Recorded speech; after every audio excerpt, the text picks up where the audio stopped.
Kalau dari gelas menjadi gelas, eta mah caket. Dari lem menjadi lampu, itu masih serumpun. Tapi cokot Sunda dengan cokot Jawa, itu jauh bedanya. Atos Sunda dengan atos Jawa, itu jauh. Ulama Sunda sama ulama Jawa nggak pernah akur kalimat atos ini.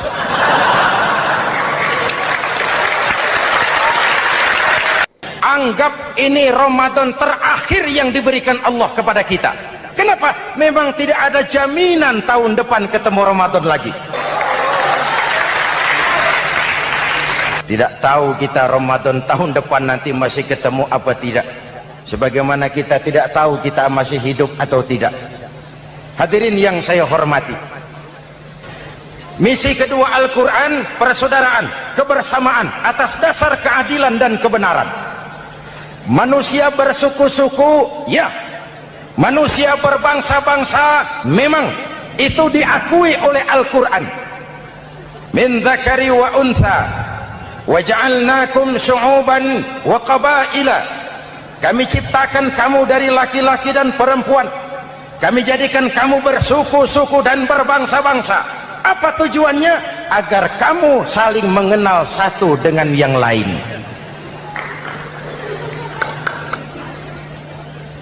Yang terlepas dari ras, dari manapun orang datang, apapun warna kulitnya, dari suku apapun ia dilahirkan, kalau akidahnya sama, itu kan saudara kita.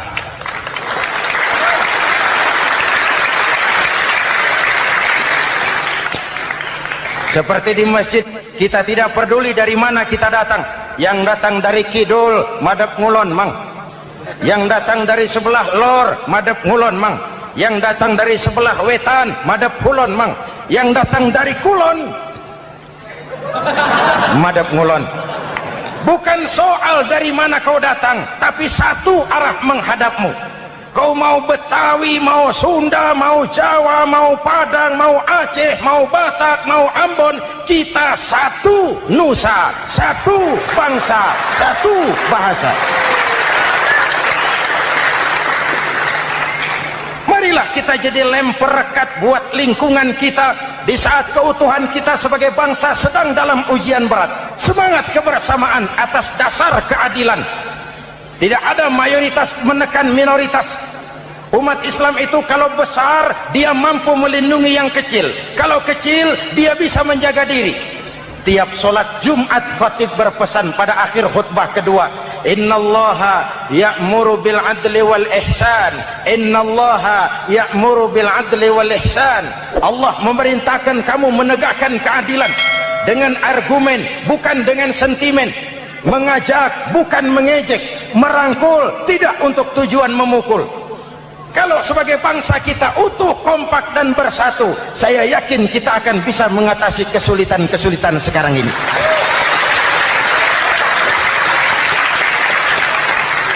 Kan kita prihatin kadang-kadang tawuran antar desa, antar RT, antar RW, antar kecamatan, sampai antar elit di atas. Makanya saya ulang lagi pesan ini, kalau elit di atas tawuran, jadilah penonton yang baik. Saudara-saudara kaum muslimin yang saya cintai, kita prihatin, kita seakan tercabut dari akar budaya kita sebagai bangsa.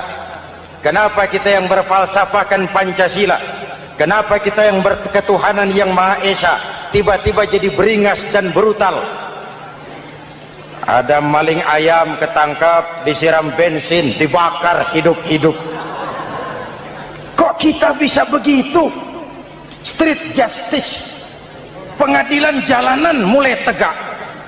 Iyalah kita tidak puas dengan kerja aparat kita, tapi jangan main hakim sendiri. Ini negara, bukan hutan.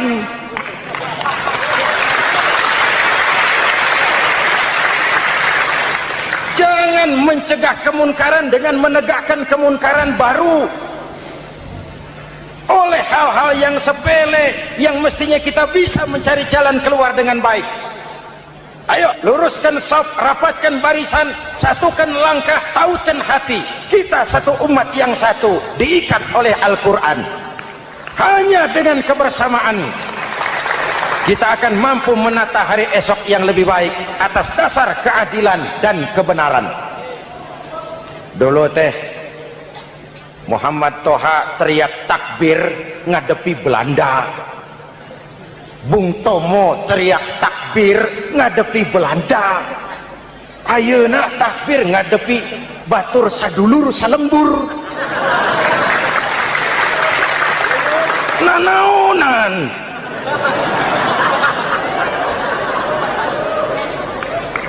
Bung Tomo teriak takbir, Muhammad Toha teriak takbir, yang dihadapi jelas penjajah Belanda. Kita ngadepi saudara sendiri, Allahu Akbar, yang sana teriak Allahu Akbar, setan tepuk tangan di tengah. Ini misi kedua. Misi yang ketiga, Al-Quran membebaskan manusia dari gaya hidup sekuler. Quran mengingatkan, awas bung, ada hidup sesudah mati, ada akhirat sesudah dunia. Lebih untung orang yang percaya akhirat daripada yang tidak. Paling tidak hidupnya normatif. Contoh, saudara yakin akhirat ada, lalu saudara hidup baik-baik, menjauhi yang munkar, meninggalkan yang haram, saudara sujud, puasa, jihad, lalu saudara mati. Setelah mati ternyata akhirat tidak ada. Tidak ada ruginya. Paling kurang kita sudah dicatat sebagai orang baik. Sebaliknya, saudara tidak percaya sama akhirat, lalu hidup seenaknya, judi, mabuk, zina, nipu orang, korupsi, tenggelam dalam kemunkaran, lalu mati. Setelah mati ternyata akhirat ada. Baik, kemana anjen? Lebih untung orang yang percaya akhirat ketimbang yang tidak. Hidupnya ada rem. Iya pak, saya kepengen banyak uang, tapi kalau main judi nanti di akhirat bagaimana? Iya, saya kepengen jadi orang kaya, tapi kalau korupsi, nipu orang, buka peternakan tuyul, nanti di akhirat bagaimana? Gaya hidup yang berkeseimbangan. Ada hidup sesudah mati dan ada akhirat sesudah dunia. Yang keempat, Quran membebaskan manusia dari belenggu kebodohan. Quran ayat yang pertama turun sudah berkata, Iqra, baca, kamu jangan jadi bodoh. Kebodohan menimbulkan kemiskinan, kemiskinan mendekatkan kepada kekufuran. Yang kelima, ini kado buat ibu-ibu, Quran mengangkat harkat, derajat dan martabat kaum wanita. Sebelum Quran turun, sebelum Islam datang, nasib wanita sangat menyedihkan. Dilahirkan hanya untuk melahirkan. Kalaupun berperan, peranannya tidak lebih segitiga. Dapur, sumur, kasur. Kasur, sumur, dapur. Dapur, sumur, kasur. Wanita dilecehkan, sekadar alat pemuas nafsu. Datang Islam, Rasul terenyuh. An-nisa imadul bilad. Wanita adalah tiangnya negara. Jikalau baik wanita, baik negara. Jikalau rusak wanita, hancur negara. Karena wanita, negara jaya. Betul? Karena wanita, negara hancur. Betul? Maka wanita adalah bidadari yang kadang-kadang setan. Kadang-kadang.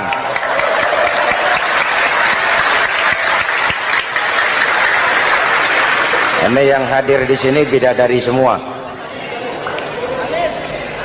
Ibu bapak, saudara-saudara hadirin yang saya hormati. Lalu bagaimana sikap kita terhadap Al-Quran?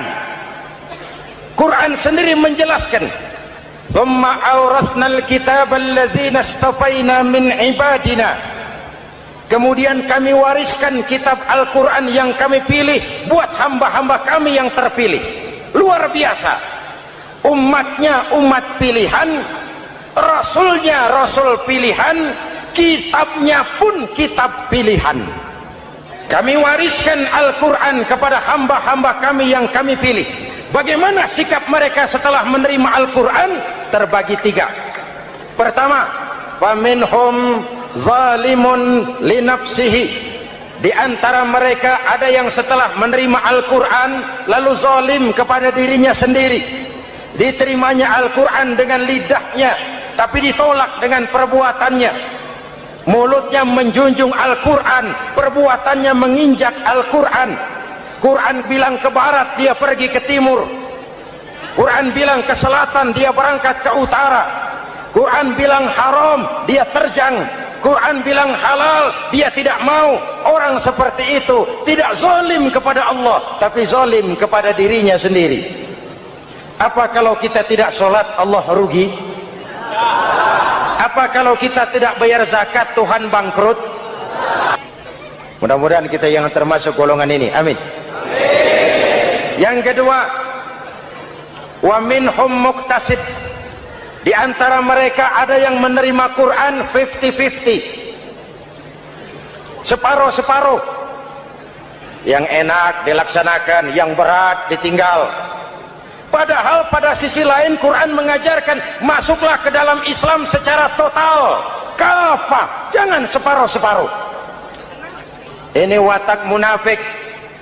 Kalau dilihat Islam menguntungkan, rame-rame teriak Islam. Ketika diminta berjihad, diminta berkorban, diminta zakat, rame-rame mengundurkan diri. Saya bangkrut pak, saya miskin pak, saya pailit pak. Mental itu dalam awal-awal Baqarah dijelaskan. Kullama adha'a lahum masyaw fih wa idza adlama 'alaihim qamu. Kalau terang mereka berangkat, kalau gelap mereka mandek. Itu ciri orang munafik beragama. Kalau Islam menguntungkan, rame-rame teriak Islam. Ketika diminta berjihad, berkorban, berjuang, rame-rame mengundurkan diri. Muqtasid. Golongan yang ketiga, ini yang ideal. Wa minhum sabiqum bil khairati biiznillah. Di antara mereka ada yang setelah menerima Al-Quran lalu berlomba-lomba mengamalkannya, berlomba-lomba melaksanakannya. Jangan sampai yang baca Quran dengan suara merdu dapat piala, yang mengamalkan Quran dengan konsekuen dapat penjara.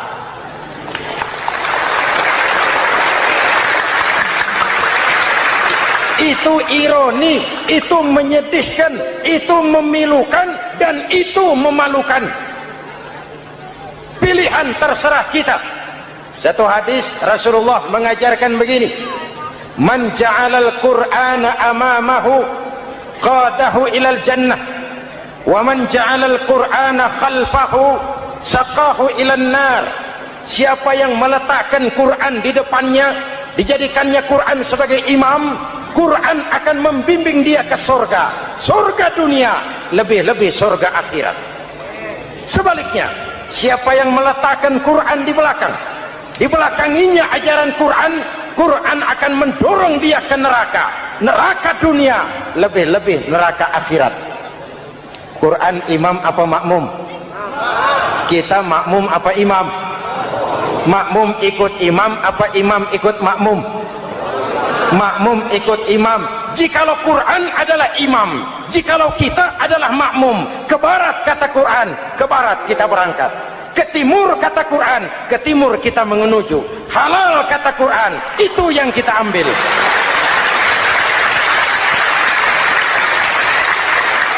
Mari kita jadikan Ramadan sebagai bulan di mana sedikit demi sedikit kita berupaya kembali menjadi generasi yang Qurani.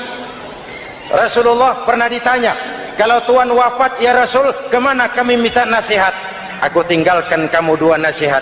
Satu yang diam saja, satu yang bisa bicara. Yang bisa bicara apa ya Rasul? Al-Quran. Minta nasihat Quran. Yang diam saja apa ya Rasul? Maut. Dalam hidup ada dua nasihat. Nasihat yang bisa bicara, Al-Quran. Nasihat yang diam saja, maut. Mau dagang, minta nasihat Quran. Mau bertetangga, minta nasihat Quran. Itu nasihat. Nasihat yang kedua, diam saja, tahu-tahu datang maut. setiap penganut agama mempunyai kitab-kitab yang suci atau dianggap sebagai suci. Semua agama. Orang Nasrani punya kitab Injil, orang Yahudi punya kitab Taurat, orang Hindu punya kitab Weda, orang Buddha punya kitab Tripitaka, pengikut Konghucu punya kitab Tao Te Ching, orang Majusi pengikut Zoroaster punya kitab Zen Avesta, orang kebatinan punya kitab Serat Centani, Hidayat Jati atau Darmo Gandul.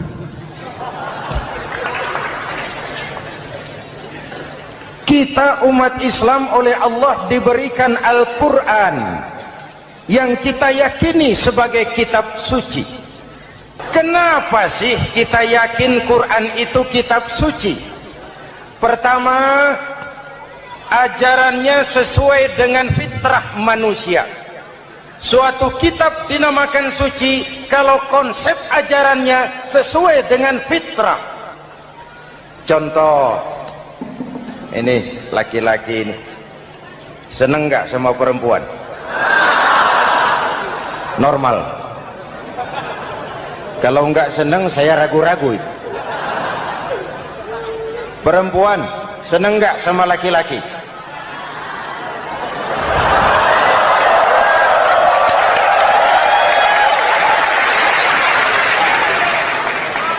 Ini fitrah. Laki-laki suka perempuan, perempuan suka laki-laki. Quran memahami itu.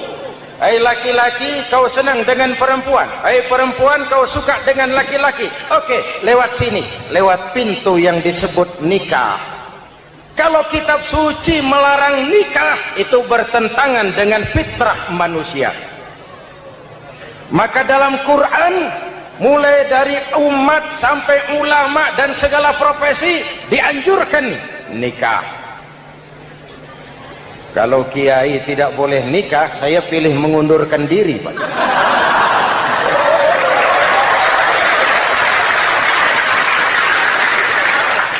Itu bertentangan dengan fitrah.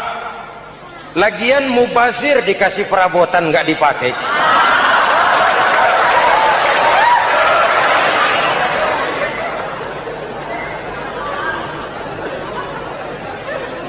Fitrah. Contoh lagi, manusia perlu makan. Kalau ada kitab suci menyuruh puasa terus dari pagi sampai sore sampai malam sampai pagi lagi, eta teh kitab gelo.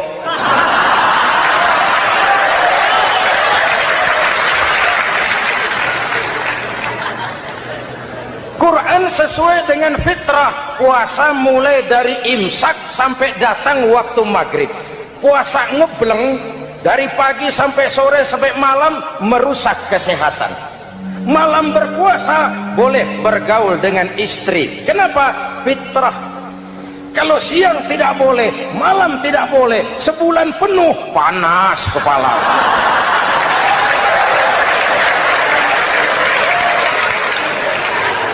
Rontok rambut. Hadirin yang saya hormati, itu yang pertama.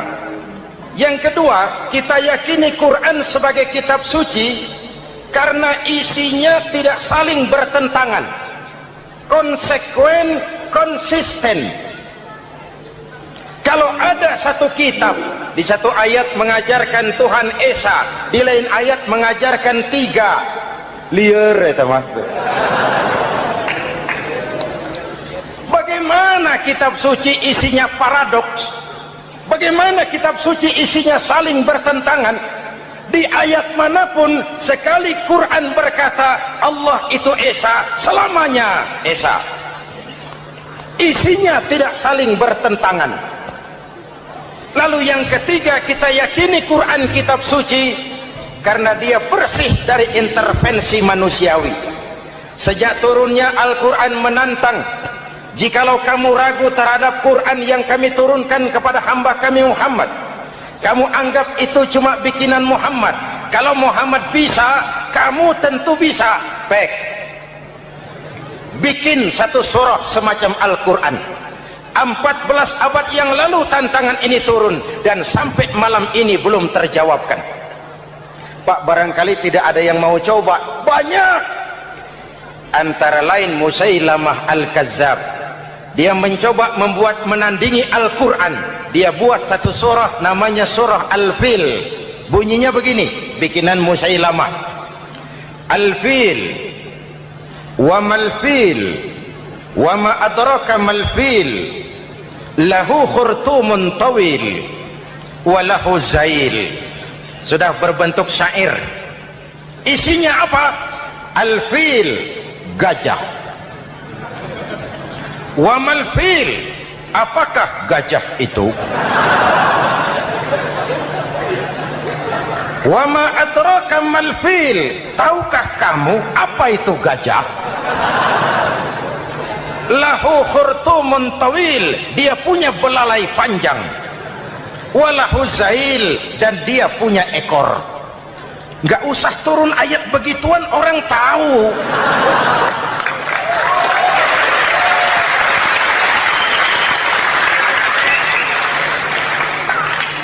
Kalau redaksi mendekati, maka isi jauh panggang dari api. Kitab suci bersih dari campur tangan manusiawi. Maka Al-Quran, ke bahasa apapun dia diterjemahkan, naskah aslinya tetap ikut.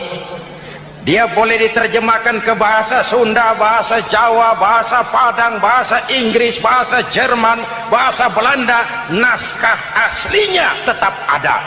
Kenapa? Bahasa ke bahasa perbedaannya sering frontal. Kalau dari gelas menjadi gelas, eta mah caket. Dari lem menjadi lampu, itu masih serumpun. Tapi cokot Sunda dengan cokot Jawa, itu jauh bedanya. Atos Sunda dengan atos Jawa, itu jauh. Ulama Sunda sama ulama Jawa nggak pernah akur kalimat atos ini.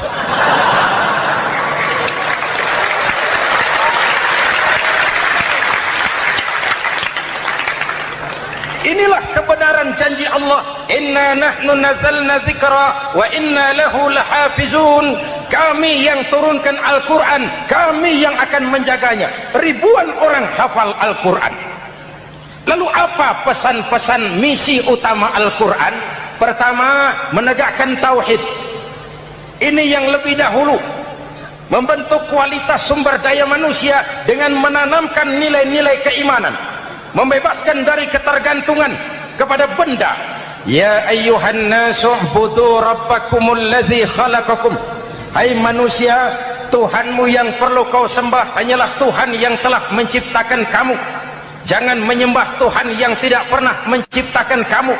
Mengapa kau menyembah harta padahal dirimu lebih berharga dari harta?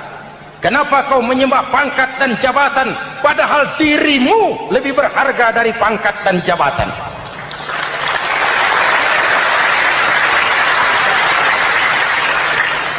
Diajak rasio berpikir, Tuhanmu yang perlu kau sembah hanyalah Tuhan yang menciptakan kamu.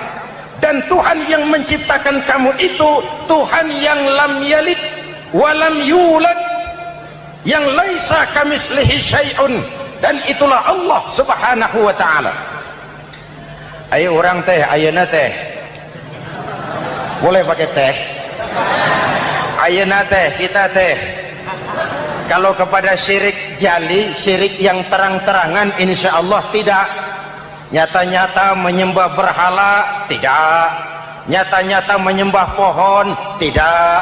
Nyata-nyata berkeyakinan Tuhan lebih dari satu, tidak. Tapi kita sering terjebak pada syirik kecil, syirik khafi, syirik yang tersamar. Saya sejak pakai cincin ini, jangankan anak gadis, nenek-nenek ngelihat saya. cincin. Jangankan anak gadis, nenek-nenek lihat saya lemes. Cincin. Ini saya sejak ada perkutut rumah ini dagang lancar perkutut. Ini Ramadan bulan penempaan nilai-nilai keimanan. Misi utama Quran menegakkan tauhid, memerangi kemusyrikan, membebaskan manusia dari ketergantungan kepada benda. Dari situ kualitas sumber daya manusia dimulai. Saya sering mengungkapkan selama ini sistem pendidikan kita cuma mengisi otak, bukan membentuk watak. Otak diisi segala macam ilmu, tapi hati kosong, agama rapuh, akhirnya moral rendah. Muncul manusia-manusia yang pintar, cuma sayang tidak benar. Indonesia kita bangkrut, Indonesia kita terpuruk, Indonesia kita sakit sekarang ini kan ulahnya orang-orang yang pintar tapi tidak benar.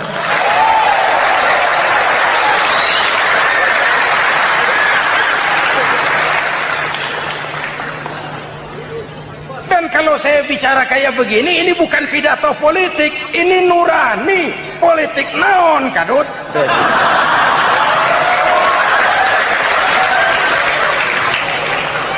Ini nurani, ini tanggung jawab sebagai anak bangsa.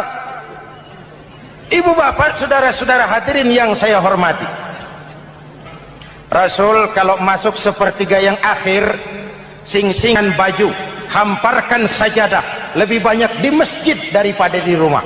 Itu Rasul. Maka sepertiga yang akhir masjid makin ramai. Lihat Masjidil Haram. Lain dengan kita. Sepertiga yang akhir masjid mulai mengalami kemajuan, safnya makin maju.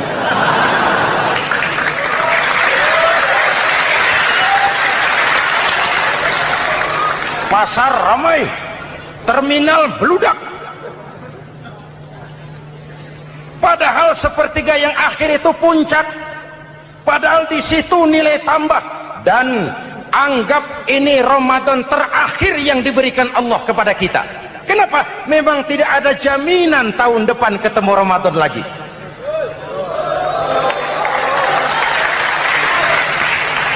Anggap ini Ramadan terakhir yang diberikan Allah kepada kita.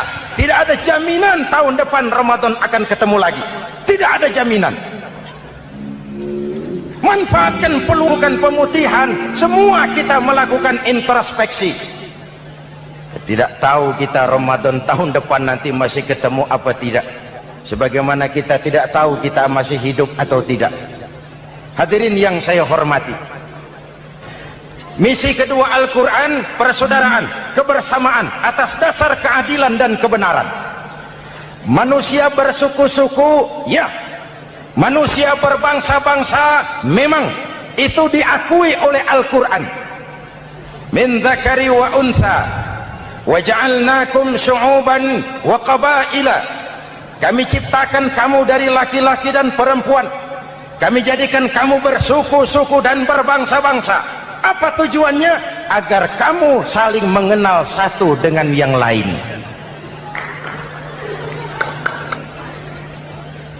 Yang terlepas dari ras, dari manapun orang datang, apapun warna kulitnya, dari suku apapun ia dilahirkan, kalau akidahnya sama, itu kan saudara kita.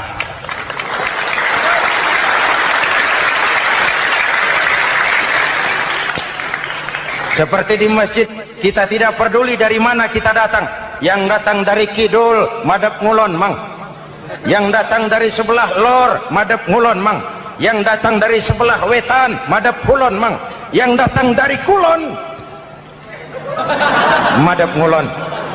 Bukan soal dari mana kau datang, tapi satu arah menghadapmu.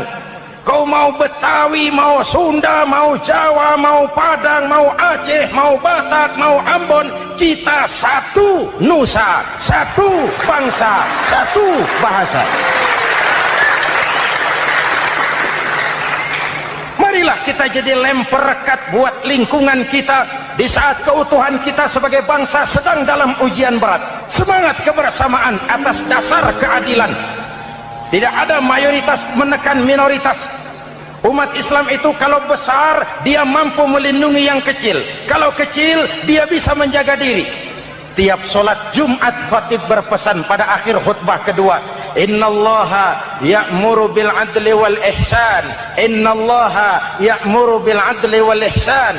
Allah memerintahkan kamu menegakkan keadilan dengan argumen, bukan dengan sentimen, mengajak bukan mengejek, merangkul tidak untuk tujuan memukul. Kalau sebagai bangsa kita utuh, kompak dan bersatu, saya yakin kita akan bisa mengatasi kesulitan-kesulitan sekarang ini.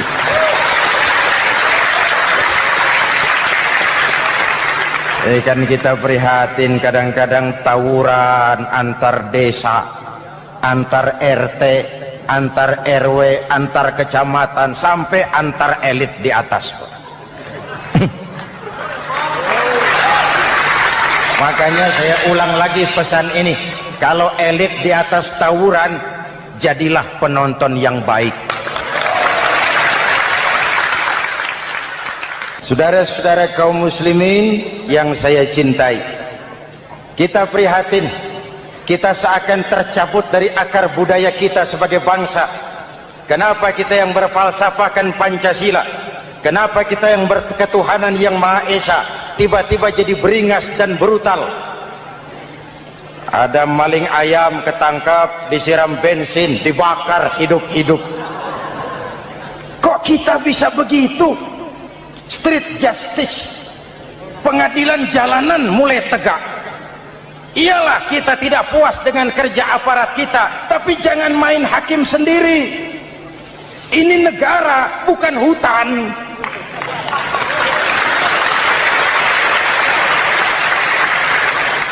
Jangan mencegah kemunkaran dengan menegakkan kemunkaran baru. Sejak turunnya Al-Quran menantang, jikalau kamu ragu terhadap Quran yang kami turunkan kepada hamba kami Muhammad, kamu anggap itu cuma bikinan Muhammad. Kalau Muhammad bisa, kamu tentu bisa. Baik, bikin satu surah semacam Al-Quran. 14 abad yang lalu tantangan ini turun, dan sampai malam ini belum terjawabkan. Pak, barangkali tidak ada yang mau coba. Banyak.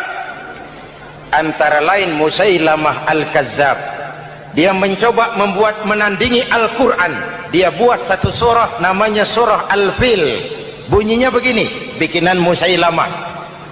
Al-Fil, wa mal-fil, wa ma adraka mal-fil, lahu khurtumun tawil, wa lahu zail.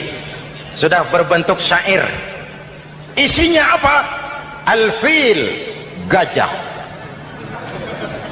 Wa mal-fil, apakah gajah itu? Wa ma adraka mal-fil, tahukah kamu apa itu gajah? Lahu khurtumun tawil, dia punya belalai panjang. Walahu zail, dan dia punya ekor. Nggak usah turun ayat begituan, orang tahu.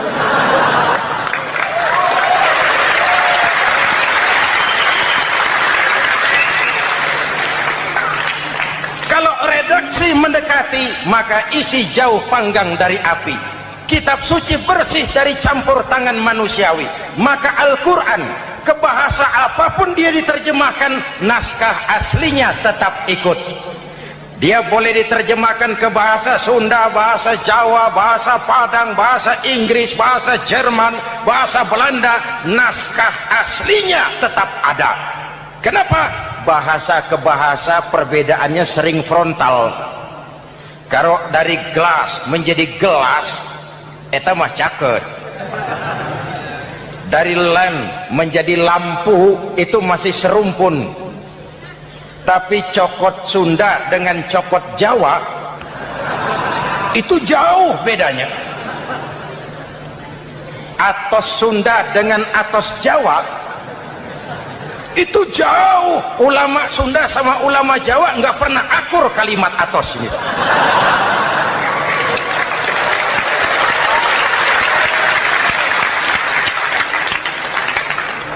Inilah kebenaran janji Allah, inna nahnu nazzalna dzikra wa inna lahu lahafizun. Kami yang turunkan Al-Quran, kami yang akan menjaganya. Ribuan orang hafal Al-Quran. Lalu apa pesan-pesan misi utama Al-Quran? Pertama, menegakkan tauhid. Ini yang lebih dahulu.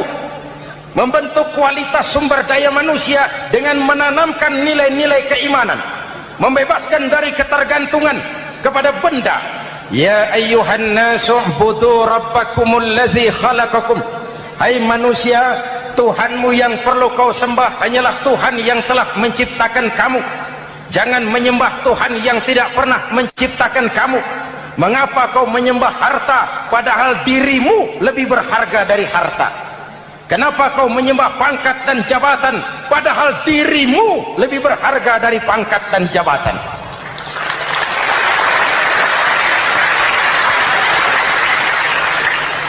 Diajak rasio berpikir, Tuhanmu yang perlu kau sembah hanyalah Tuhan yang menciptakan kamu. Dan Tuhan yang menciptakan kamu itu Tuhan yang lam yalid walam yulad, yang laisa kamislihi syai'un, dan itulah Allah subhanahu wa ta'ala. Ayo orang teh, ayeuna teh boleh pakai teh, ayeuna teh, kita teh kalau kepada syirik jali, syirik yang terang-terangan, insya Allah tidak. Nyata-nyata menyembah berhala, tidak. Nyata-nyata menyembah pohon, tidak. Nyata-nyata berkeyakinan Tuhan lebih dari satu, tidak. Tapi kita sering terjebak pada syirik kecil, syirik khafi, syirik yang tersamar. Saya sejak pakai cincin ini, jangankan anak gadis, nenek-nenek ngelihat saya cincin. Jangankan anak gadis, nenek-nenek lihat saya lemes cincin. Ini saya sejak ada perkutut rumah ini dagang lancar perkutut. Oleh hal-hal yang sepele yang mestinya kita bisa mencari jalan keluar dengan baik. Ayo luruskan saf, rapatkan barisan, satukan langkah, tautan hati. Kita satu umat yang satu, diikat oleh Al-Quran. Hanya dengan kebersamaan kita akan mampu menata hari esok yang lebih baik atas dasar keadilan dan kebenaran. Dulu teh Muhammad Toha teriak takbir ngadepi Belanda. Bung Tomo teriak takbir ngadepi Belanda. Ayeuna takbir ngadepi batur sadulur salembur. Nanaunan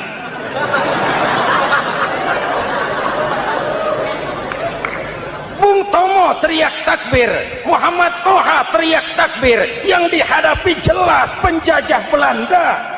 Kita ngadepi saudara sendiri, Allahu Akbar, yang sana teriak Allahu Akbar, setan tepuk tangan di tengah. Yuk kita rukun, yuk kita kompak, yuk kita bersatu, yuk kita pulang, yuk.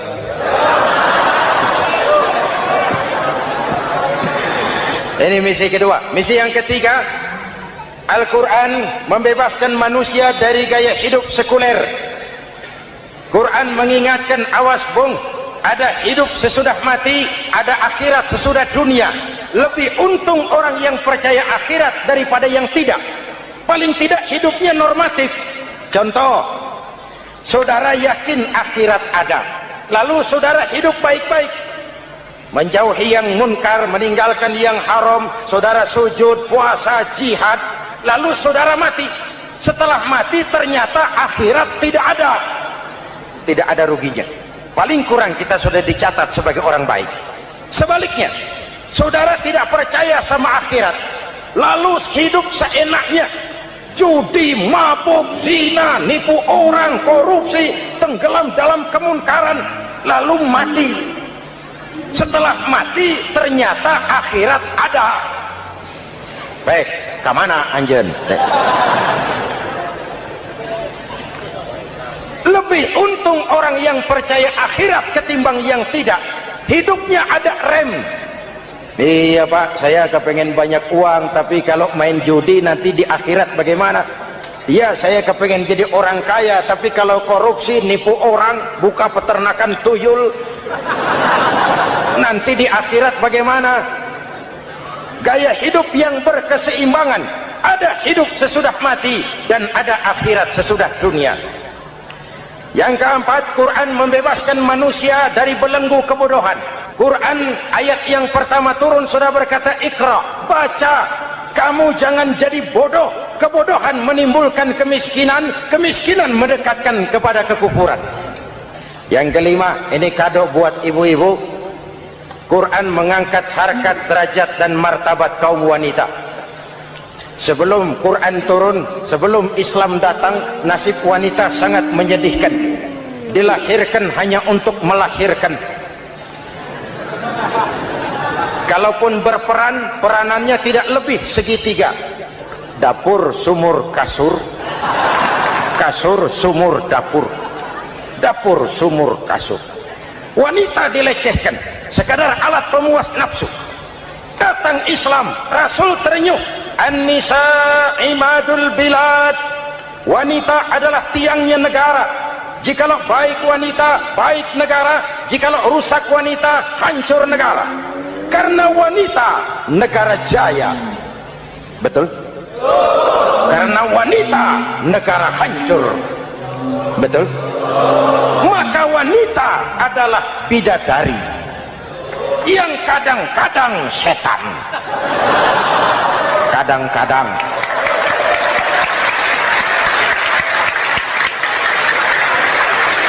Karena yang hadir di sini bidadari semua. Ibu bapak, saudara-saudara hadirin yang saya hormati.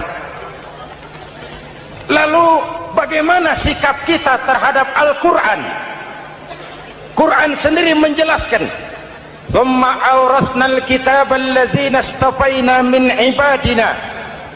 Kemudian kami wariskan kitab Al-Quran yang kami pilih buat hamba-hamba kami yang terpilih. Luar biasa. Umatnya umat pilihan, Rasulnya Rasul pilihan, kitabnya pun kitab pilihan. Kami wariskan Al-Quran kepada hamba-hamba kami yang kami pilih. Bagaimana sikap mereka setelah menerima Al-Quran? Terbagi tiga. Pertama, faminhum zalimun li nafsihi. Di antara mereka ada yang setelah menerima Al-Quran lalu zalim kepada dirinya sendiri. Diterimanya Al-Quran dengan lidahnya, tapi ditolak dengan perbuatannya. Mulutnya menjunjung Al-Quran, perbuatannya menginjak Al-Quran. Quran bilang ke barat, dia pergi ke timur. Quran bilang ke selatan, dia berangkat ke utara. Quran bilang haram, dia terjang. Quran bilang halal, dia tidak mau. Orang seperti itu tidak zalim kepada Allah, tapi zalim kepada dirinya sendiri. Mudah-mudahan kita yang termasuk golongan ini. Amin. Yang kedua, wa minhum muqtasid. Di antara mereka ada yang menerima Quran 50-50. Separuh-separuh. Yang enak dilaksanakan, yang berat ditinggal. Padahal pada sisi lain Quran mengajarkan masuklah ke dalam Islam secara total. Kafah, jangan separuh-separuh. Ini watak munafik. Kalau dilihat Islam menguntungkan, rame-rame teriak Islam. Ketika diminta berjihad, diminta berkorban, diminta zakat, rame-rame mengundurkan diri. Saya bangkrut Pak, saya miskin Pak, saya pailit Pak. Mental itu dalam awal-awal Baqarah dijelaskan. Kullama adha'a lahum masyaw fih wa idza adlama alaihim qamu. Kalau terang mereka berangkat, kalau gelap mereka mandek. Itu ciri orang munafik beragama. Kalau Islam menguntungkan, rame-rame teriak Islam. Ketika diminta berjihad, berkorban, berjuang, rame-rame mengundurkan diri. Muqtasid. Golongan yang ketiga, ini yang ideal. Wa minhum sabiqum bil khairati biiznillah. Di antara mereka ada yang setelah menerima Al-Quran lalu berlomba-lomba mengamalkannya, berlomba-lomba melaksanakannya. Jangan sampai yang baca Quran dengan suara merdu dapat piala, yang mengamalkan Quran dengan konsekuen dapat penjara.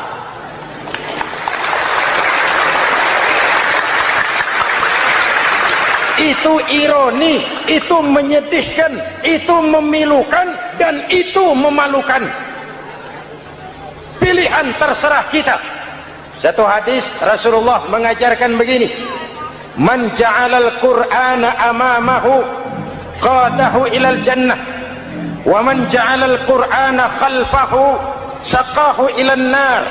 Siapa yang meletakkan Quran di depannya, dijadikannya Quran sebagai imam, Quran akan membimbing dia ke surga, surga dunia, lebih-lebih surga akhirat. Sebaliknya, siapa yang meletakkan Quran di belakang, dibelakanginya ajaran Quran, Quran akan mendorong dia ke neraka, neraka dunia, lebih-lebih neraka akhirat. Quran imam apa makmum? Kita makmum apa imam? Makmum ikut imam apa imam ikut makmum? Makmum ikut imam. Jikalau Quran adalah imam, jikalau kita adalah makmum, ke barat kata Quran, ke barat kita berangkat. Ke timur kata Quran, ke timur kita menuju. Halal kata Quran, itu yang kita ambil.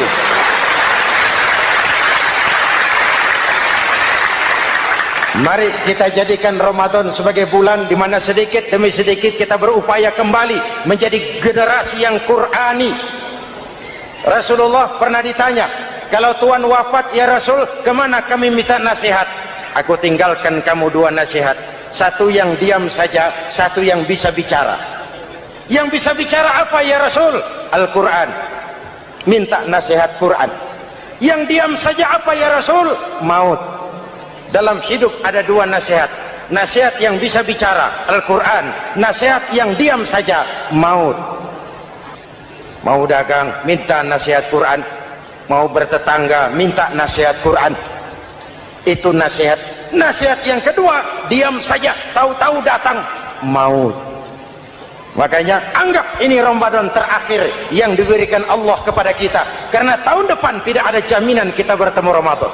Manfaatkan 10 yang akhir untuk meningkatkan nilai ibadah kita kepada Allah Subhanahu wa taala. Sesungguhnya harta, dinar, dirham, uang di mana-mana selalu bikin hebat orang yang memilikinya. Coba lihat orang yang punya duit sama yang enggak punya duit, jangan gaya hidupnya, gaya jalannya aja lain. Wahia lisanun liman arada fasahatan, wahia silahun liman arada qitalan. Uang adalah senjata yang paling ampuh bagi orang yang mau pergi.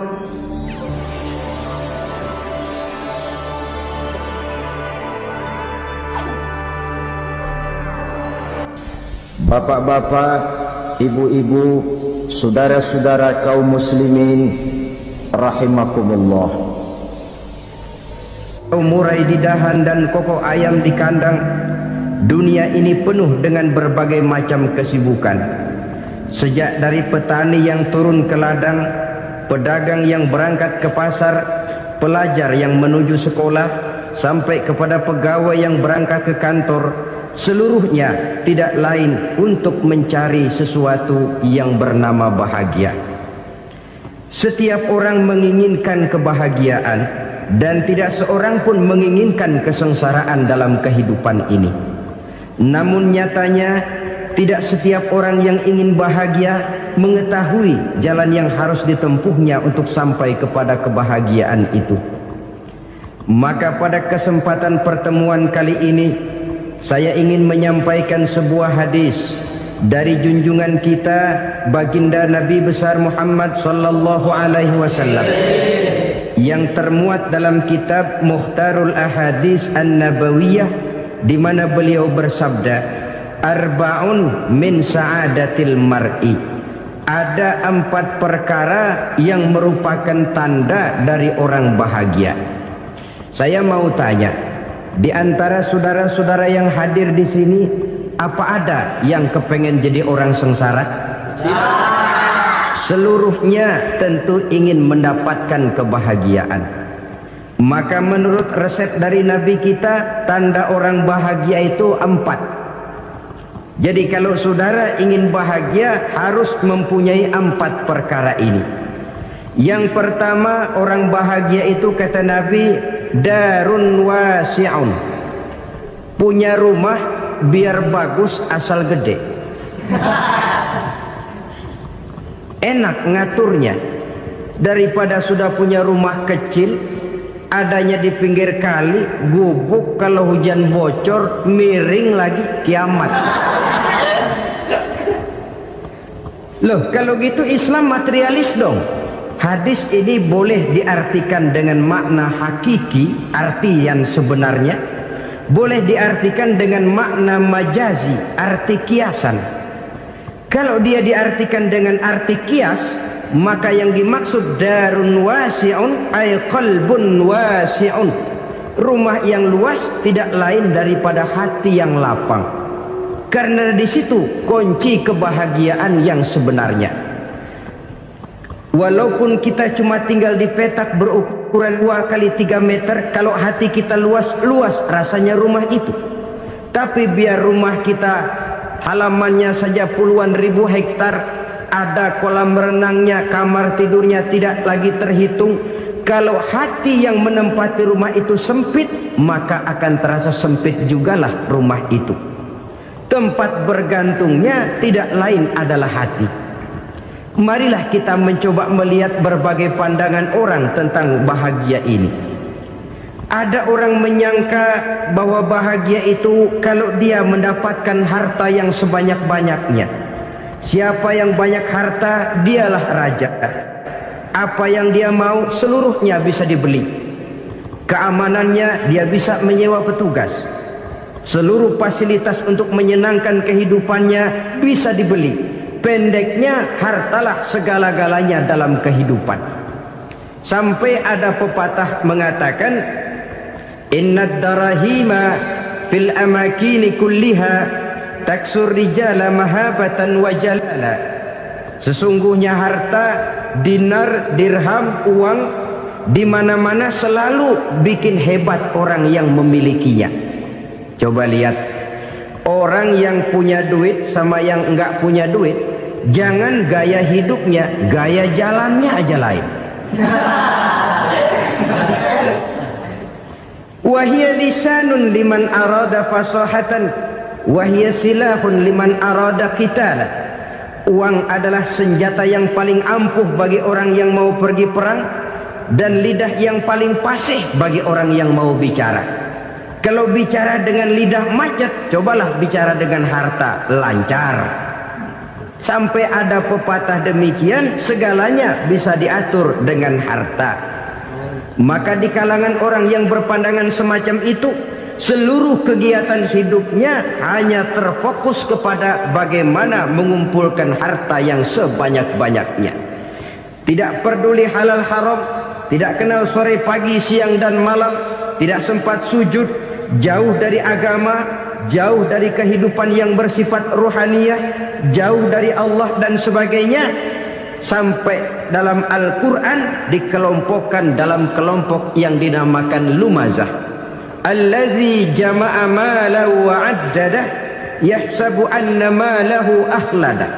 Mereka mengumpul-ngumpulkan harta sebanyak-banyaknya dan menyangka bahwa harta yang banyak itu dapat mengekalkan hidupnya, mengekalkan kekayaannya, mengekalkan kebahagiaannya.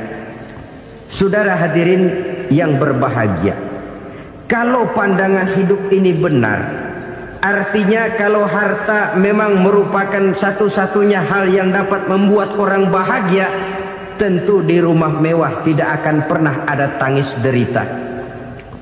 Tentu di satu tempat di mana fasilitas hidup serba menunjang tidak ada yang namanya penderitaan.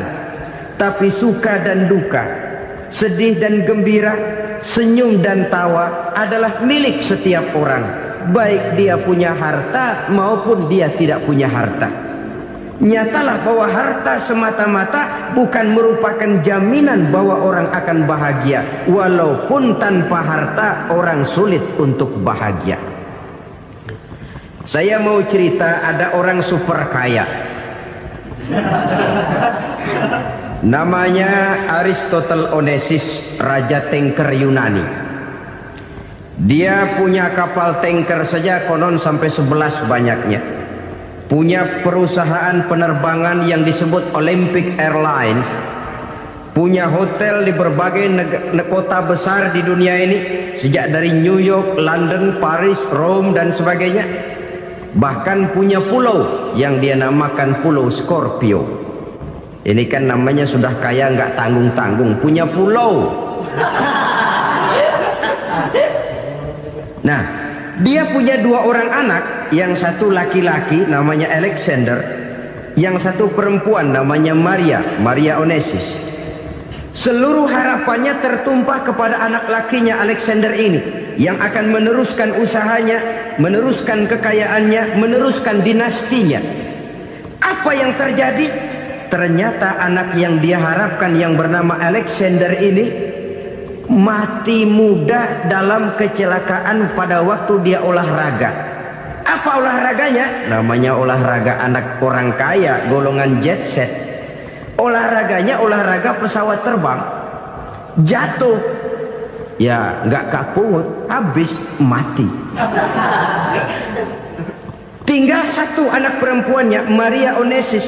Tapi anak perempuan ini juga malah urakan. Terakhir dia pacaran, bahkan kemudian kawin sama orang Rusia. Rupanya Aristotle Onesius ini broken. Kekayaannya yang berlimpah ruah, perusahaannya yang begitu banyak, siapa yang akan meneruskan? Siapa yang akan menggantikan? Sampai kemudian dia mengurung diri di Pulau Scorpio dan mati di sana secara mengenaskan. Seorang multi jutawan, seorang yang super kaya, mati menyendiri di pulau sepi. Ibarat kata pepatah, anak ayam mati di lumbung. Bukan kekurangan makanan, keurugan makanan. Begitu kehidupan Aristotle Onesius. Dan banyak orang-orang yang sudah demikian kaya sampai dibingungkan oleh kekayaannya sendiri.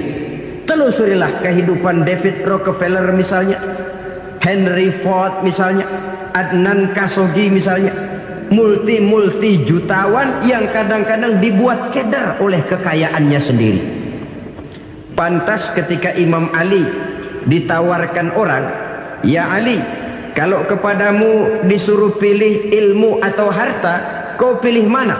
Ya jelas pilih ilmu dong. Kenapa? Pertama, ilmu kalau kita berikan kepada orang lain tambah. Tapi harta kalau kita berikan kepada orang lain kurang. Saudara punya uang 10.000, dibagi orang 5.000, jelas uang saudara berkurang. Tapi saudara punya ilmu, diberikan kepada orang lain bisa, saudara pun makin mantap. Tidak lantas jadi bodoh karena ngajarin orang. Saudara bisa Fatihah lalu mengajarkan orang Fatihah, orang bisa, saudara pun makin hafal. Tidak lantas setelah diajarin orang ilmunya hilang. Begitu datang dia minta orang, "Tolong ajarin saya Fatihah," udah habis, nggak ada.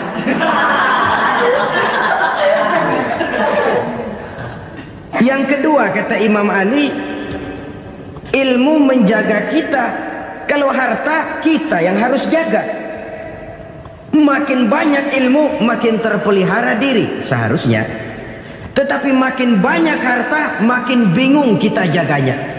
Sampai kadang-kadang kalau perlu seluruh keliling rumah dipasangi alarm. Belum cukup disewakan anjing besar-besar, pasang di depan pintu, awas anjing galak.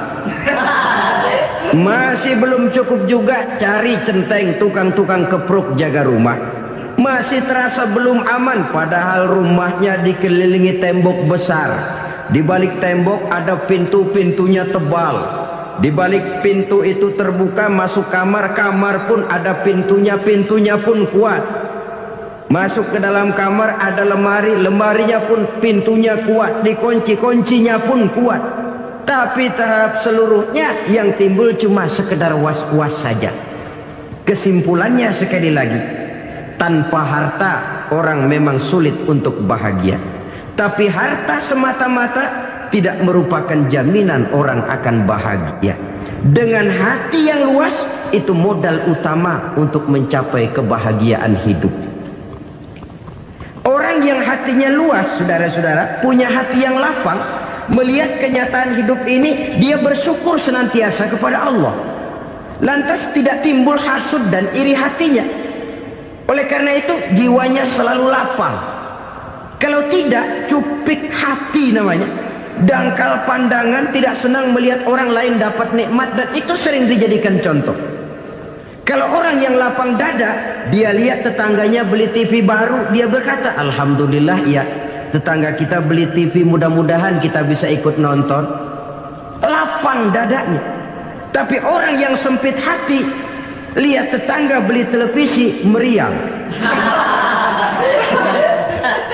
Enggak dia apa-apain, meriang. Besoknya dengar tetangga beli motor, makin sakit, ke rumah sakit.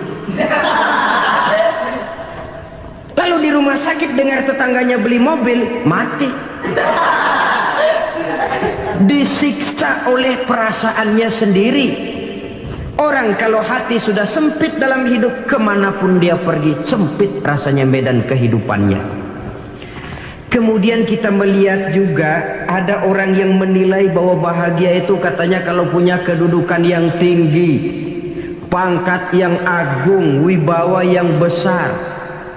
Mungkin betul, tapi mungkin juga tidak. Bergantung kepada hati orang yang punya pangkat itu. Sama dengan harta tadi. Harta akan membawa bahagia kalau dia jatuh ke tangan orang yang berhati lapang. Tapi harta akan jadi bencana kalau jatuh ke tangan hati orang yang sempit. Pangkat akan membawa bahaya kalau jatuh di tangan hati orang yang sempit. Lebih dari itu, kenyataan mengajarkan kepada kita bahwa ternyata pangkat dan jabatan tidak selamanya memberikan kebahagiaan dalam kehidupan. Bahkan resikonya kelewat besar. Beberapa bukti kita bisa ambil dari para pemimpin dunia yang menjadi korban lantaran pangkat dan jabatan yang disandangnya. Saudara ingat Presiden Abraham Lincoln dan John Kennedy dari Amerika? Dibunuh orang. Park Chung-hee dari Korea Selatan, Ziaur Rahman dari Bangladesh, Anwar Sadat dari Mesir, terakhir Indira Gandhi dari India, menjadi korban dari pangkat dan jabatan yang disandangnya dari orang-orang yang tidak senang dia memegang jabatan itu. Dia akan mudah mengundang bencana. Sehingga pantas kalau seorang presiden terkemuka Amerika, Harry Truman namanya, dia mengatakan jabatan presiden itu, kata dia, seperti orang nunggang macan, naik macan. Harus kita taiki, kalau enggak dia bakal nerekam kita, ngeri katanya. Adapun orang yang hatinya lapang, kalau dia menerima pangkat dan jabatan, dianggapnya itu satu kesempatan untuk berbuat baik. Tapi orang yang berhati sempit, menerima pangkat dan jabatan, bukan kadang-kadang menerima, malah berusaha setengah mati mencapai dengan segala cara. Kalau perlu jilat atas, jilat atas. Jadi golongan sumuhun Dawud. Jadi kelompok kulon nuwun, yes sir, yang kerjanya cuma oke bos. Kalau perlu jilat atas, jilat atas. Kalau perlu injak yang bawah, injak yang bawah. Perlu sikut kiri kanan, sikut kiri kanan. Yang penting pangkat dapat, jabatan dapat. Orang yang semacam ini, kalau sudah mempunyai pangkat dan jabatan, biasanya dia tidak menganggap itu sebagai amanah, tidak menganggap sebagai kesempatan berbuat baik, tapi malah kesempatan untuk memperturutkan hawa nafsunya yang dilatar belakangi oleh kesempitan hatinya tadi. Apalagi kalau orang memperoleh pangkat karena banyak mengeluarkan uang. Seakan-akan pangkat dan jabatan itu sekarang macam proyek, pakai tender. Siapa yang berani bayar segini, naik. Nggak berani, minggir. Padahal logikanya, kalau orang mencapai satu jabatan karena banyak mengeluarkan uang, hampir bisa dipastikan bahwa setelah jabatan itu dia pegang, langkah pertama yang akan dilakukannya ialah berusaha bagaimana uang yang dia keluarkan supaya kembali. Ya paling kurang pulang modal dulu dong. Soal mikirin rakyat soal nanti, tapi ini modal harus pulang. Itu celakanya kalau orang memperoleh pangkat dan jabatan cuma karena banyak mengeluarkan uang.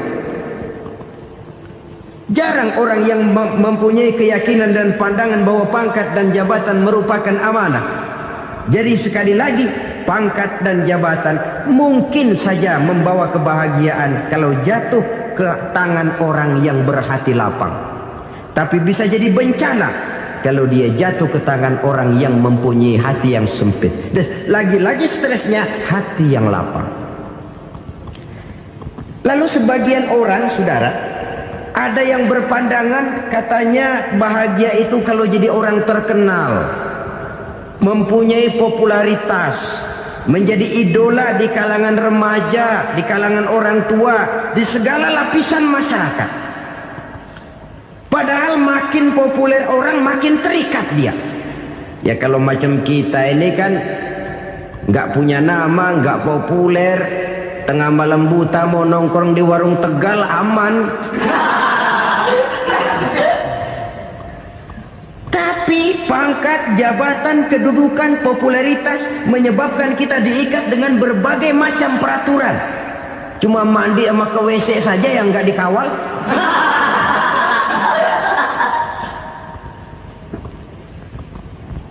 Benarkah popularitas, ketenaran membawa kebahagiaan? Mungkin, ya, tapi mungkin juga tidak. Kenapa?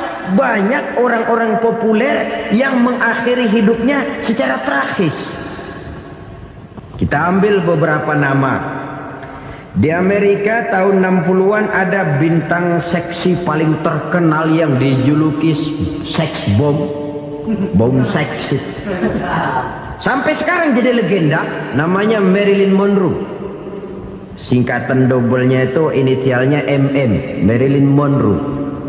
Terkenal, top, sampai dia mati tahun 62. Namanya sekarang masih saja dibicarakan orang.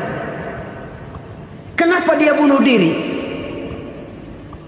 Tidak punya hartakah dia? Banyak. Kurang populerkah dia? Seluruh dunia mengenalnya. Sejak rakyat kecil sampai pejabat tinggi dia punya hubungan. Kenapa? Jenuh. Dia terlahir dalam keadaan yatim. Setelah itu tidak lama dia berangkat remaja, ibunya meninggal. Pindah dari wanita asuh ke wanita asuh sampai 12 orang ibu angkatnya. Dan kekecewaan yang paling parah, setiap laki-laki yang dekat dengannya hanya seperti kapal berlabuh. Datang dan pergi silih berganti. Padahal dia merindukan seseorang yang bisa melindungi hidupnya. Dia rindukan itu dan dia tidak pernah menemukan. Itu yang akhirnya menyebabkan dia minum pil tidur kelewat dosis, minum obat tidur kebanyakan. Ya tidur terus sampai sekarang.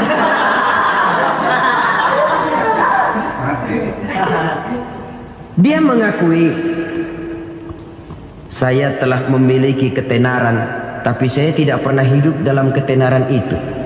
Saya pandai main sandiwara, tapi saya ingin hidup dalam alam yang real sebagaimana umumnya orang. Itu yang dia rindukan.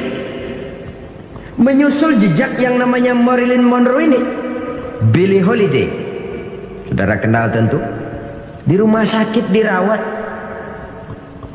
Dia juga minum obat overdosis, mati lagi. Jimi Hendrix minum obat tidur overdosis kelewat batas, mati lagi. Lalu yang menghanyutkan diri di danau, Janis Joplin dan Brian Jones. Ini orang-orang populer, orang-orang terkemuka yang mengakhiri hidup secara tragis, bukan karena tidak terkenal, mungkin karena sudah saking terkenalnya. Contoh paling belakangan, Bruce Lee. Wah, Ini tukang-tukang keprok tentu kenal siapa dia. Sampai sekarang pun tabir kematiannya masih merupakan misteri. Dan yang masih hidup juga menunjukkan gejala yang aneh. Michael Jackson, rumahnya di Beverly Hills itu dijaga sedemikian rupa, dan dia selalu curiga kepada setiap makanan harus steril, bersih dari segala macam kimia. Kemana dia pergi, itu tukang-tukang keprok sudah selalu menjaga dan mengawal, dan dia seakan takut menunjukkan mukanya yang asli. Hingga kalau tampil ke tengah di luar show, dia kadang memakai pakaian yang tidak menunjukkan dia yang sebenarnya, takut dikenali orang. Ternyata popularitas sering jadi momok yang meracuni kehidupan manusia. Oleh karena itu, benarlah junjungan kita pada saat beliau mengajarkan orang akan bahagia kalau dia mempunyai hati yang lapang. Nah, sekarang masalahnya untuk mendapatkan hati yang lapang, caranya bagaimana? Kita kembali kepada konsep Quran. Allah mengajarkan, ala inna bidzikrillahi tatmainnul qulub. Ketahuilah bahwa dengan banyak mengingat Allah, hati akan tenang, jiwa akan lapang.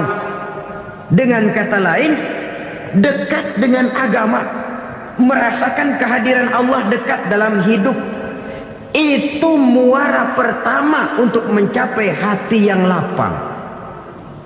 Ala inna bizikrillahi tatmainnul qulub. Jangan macam orang sekarang ingin mendapatkan ketenangan lalu tapak di puncak gunung, di gua-gua, di tempat sepi. Iyalah kalau nggak ada ular. Kalau tergigit ular berbisa, ketenangan belum, mati jelas itu. Islam positif untuk mendapatkan ketenangan. Ala inna bizikrillahi tatmainnul qulubi.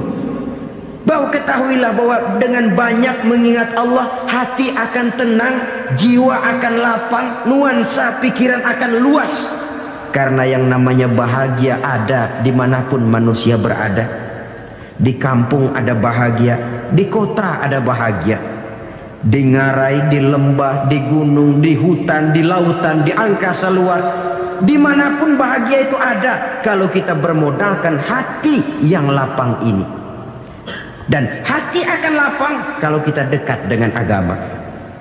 Dekat dengan harta buat sementara hati mungkin tenang, tapi ketenangan yang relatif dan temporer. Apalagi orang tiap kali tambah harta, tiap kali tambah rencana. Itu wajar. Mungkin sebelumnya saudara berpikir, kalau punya duit 5.000 enak nih.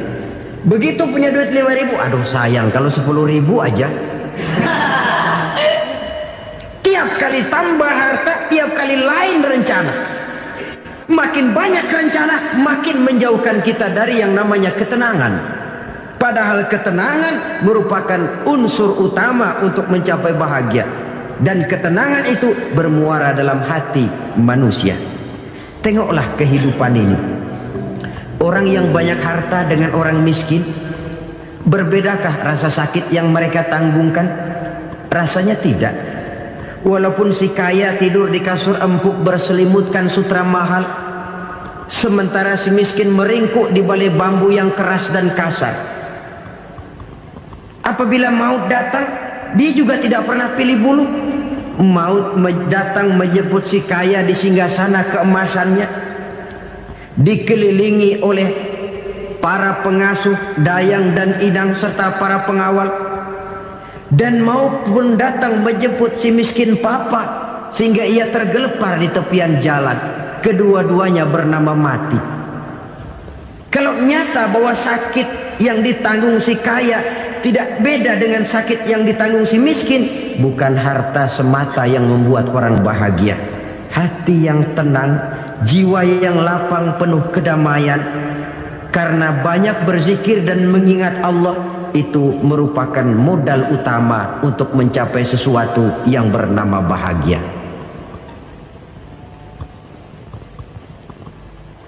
Saudara hadirin yang saya hormati, inilah yang pertama dari 4 ciri yang digambarkan oleh Nabi tentang tanda-tanda orang bahagia. Dan harus berangkat dari yang pertama ini, hati yang lapang. Ini yang harus kita miliki lebih dahulu, baru nanti akan menyusul kepada poin yang ketiga, kedua, dan selanjutnya. Sebab kalau hati sudah terisi dengan jiwa yang lapang, seluruh persoalan insya Allah akan bisa kita atasi dengan sebagaimana mestinya. Yang kedua sekarang, tanda orang bahagia menurut baginda Nabi, markabun syariah. Orang bahagia itu, kata beliau, punya kendaraan biar cepat asal lancar. Artinya kemana dia mau pergi mudah. Apa maksud hadis ini? Kalau kita kaji lebih dalam, kendaraan itu kan alat transportasi. Transportasi tidak lain adalah usaha memudahkan komunikasi. Pindah dari situ kepada teori bahwa manusia adalah zon politik, makhluk bermasyarakat yang tidak bisa memenuhi kebutuhan hidupnya secara sendirian. Kita memerlukan keberadaan orang lain dalam kehidupan ini. Untuk memakai baju saja kita sudah perlukan petani yang tanam kapas, pabrik yang memintal kapas jadi benang, pabrik yang menenun benang jadi kain, sampai kepada mesin jahit, sampai kepada tukang jahit. Itu cuma untuk memakai pakaian saja. Tidak seorang pun di antara kita yang sanggup memenuhi kebutuhan hidupnya secara sendiri. Kita perlu orang lain. Maka kebebasan dalam arti mutlak, kebebasan tanpa batas, itu tidak mungkin ada dalam kehidupan. Karena kita mengadakan yang disebut interaksi sosial. Setiap kegiatan kita tentu melibatkan orang lain. Menurut kita barangkali kita bebas jalan di jalan raya semaunya, tapi orang lain berkendaraan pun merasa bahwa ini ada juga jalan haknya, dan begitu selanjutnya. Oleh karena itu, maksud dari kendaraan yang cepat ini adalah khulata'uhu ma'as solihin. Lingkungan pergaulannya terdiri dari orang-orang soleh. Pergaulannya luas. Kemana dia pergi ada temannya. Kesulitannya ada tempat dia cerita. Dan kesulitan kalau sudah diceritakan kepada orang lain, taruh kata orang itu tidak bisa menolong, namun menceritakannya kepada orang yang kita percayai, kan paling kurang sudah mengurangi beban jiwa, mengurangi tanggungan batin, merasa masih ada tempat kita cerita. Maka lebih baik orang awam yang mau bergaul ketimbang orang setengah alim tapi ngunci pintu. Sebab nantinya akan timbul sikap picik, cupik pandangan, dan tidak luas menghadapi kenyataan dalam kehidupan ini. Namun yang harus kita garis bawahi, pergaulan memang mesti luas. Namun jangan sekali-kali lupa bahwa pergaulan sangat besar pengaruhnya dalam ikut membentuk kepribadian manusia. Sehari-hari bisa kita bilang, kalau kita dekat sama tukang minyak wangi, sekalipun nggak dibagi minyaknya, baunya tentu dapat. Betul? Tapi dekat sama tukang elas, walaupun nggak kena apinya, asapnya mesti kena. Kalau Syauqi mengatakan lebih jelas lagi, man asyaral asrafa asya musarrafan wa muasyiral anzali ghairu musarrafin. Awalam taral jildal hakira muqabbalan bisagri lamma sara jildal mushaf. Siapa yang bergaul dengan orang mulia, dia bakal ikut menjadi mulia. Tapi siapa yang berteman dengan orang hina, dia tidak bakal ikut menjadi mulia. Tidakkah kau lihat, kata Syauqi, kulit kambing yang hina pun dicium orang ketika menjadi kantong Quran. Kulit kambing hina, kalau dia sendirian gak ada yang mau cium. Tapi begitu dia bergaul dengan Quran, menjadi kantong Quran, dipakein minyak wangi, ditaruh di tempat yang tinggi, mau diambil dicium dulu, dibawa dengan penuh hormat dan hati-hati. Kulit kambing yang hina lantaran berteman dengan Quran, numpang mujur. Tapi coba lihat kalau kulit kambing berteman dengan kayu, jadi beduk, habis. Zohor dikemplang, asar dipukul. Itu pun sedikit saja, cuma salah milih teman. Yang temennya Quran dihormati orang, yang temennya kayu lantaran jadi beduk, gelap-gelap subuh orang udah kemplangin.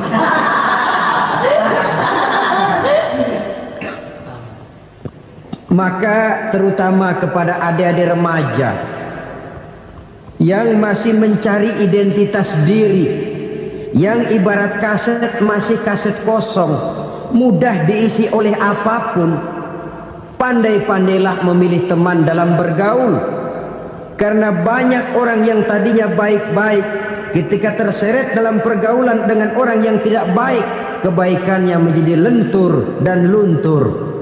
Tapi berapa banyak bajingan-bajingan tengik, orang-orang yang berlumur noda dan dosa, tiap hari melakukan maksiat, namun bergaul dengan orang yang baik-baik, pada akhirnya sedikit demi sedikit beringsut dan berangsur dia terbiasa mengikuti kebaikan-kebaikan.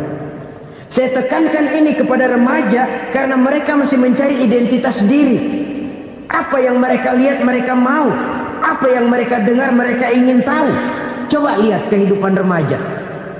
Pulang nonton film Rembo, pengen jadi Rembo, gagah, maunya belekai melulu. Pulang nonton film Superman, pengen bisa terbang. Pulang nonton India, nyanyi melulu. Wajar, mereka masih mencari identitas diri. Saya ini sebenarnya siapa? Lingkungan, pergaulan akan membentuk itu.